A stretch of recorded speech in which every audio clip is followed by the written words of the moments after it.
ಆನೆ ದಾಳಿಗೆ ರೈತ ಬಲಿ.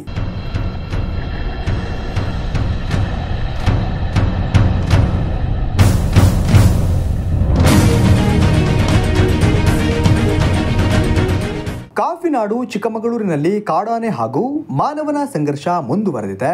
ಆನೆ ದಾಳಿಗೆ ರೈತನೊಬ್ಬ ಬಲಿಯಾಗಿರುವ ಘಟನೆ ಚಿಕ್ಕಮಗಳೂರು ಜಿಲ್ಲೆಯ ತರೀಕೆರೆ ತಾಲೂಕಿನ ಗುರುಪುರ ಗ್ರಾಮದಲ್ಲಿ ನಡೆದಿದೆ. ವೆಂಕಟೇಶ್ ಮೃತ ದುರ್ದೈವಿ. ನಿನ್ನೆ ರಾತ್ರಿ ತೋಟದಲ್ಲಿದ್ದ ಹಸುವನ್ನ ಕಟ್ಟಲು ಹೋಗಿದ್ದಾನೆ. ಆನೆ ಉಸಿರಾಟದ ಶಬ್ದ ಕೇಳಿ ಟಾರ್ಚ್ ಆನ್ ಮಾಡಿದ್ದಾನೆ. ಈ ವೇಳೆ ಆನೆ ವೆಂಕಟೇಶ್ನನ್ನ ಸೊಂಡಲಿನಿಂದ ಎತ್ತಿ ತೆಂಗಿನ ಮರಕ್ಕೆ ಬಿಸಾಡಿದೆ. ಪರಿಣಾಮ ವೆಂಕಟೇಶ್ ಸ್ಥಳದಲ್ಲೇ ಸಾವನ್ನಪ್ಪಿದ್ದಾನೆ.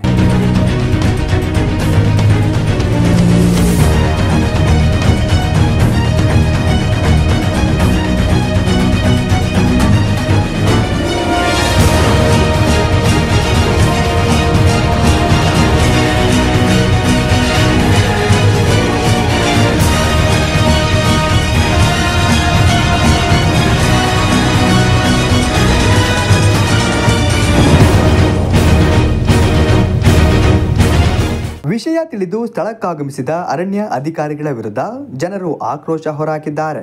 ಪರಿಹಾರ ಕೊಟ್ಟರೆ ಹೋದ ಜೀವ ಮರಳಿ ಬರುತ್ತಾ, ಕಾಡಾನೆಗಳಿಂದ ಶಾಶ್ವತ ಪರಿಹಾರ ನೀಡಿ ಎಂದು ಸಿಟ್ಟಿಗೆದ್ರು.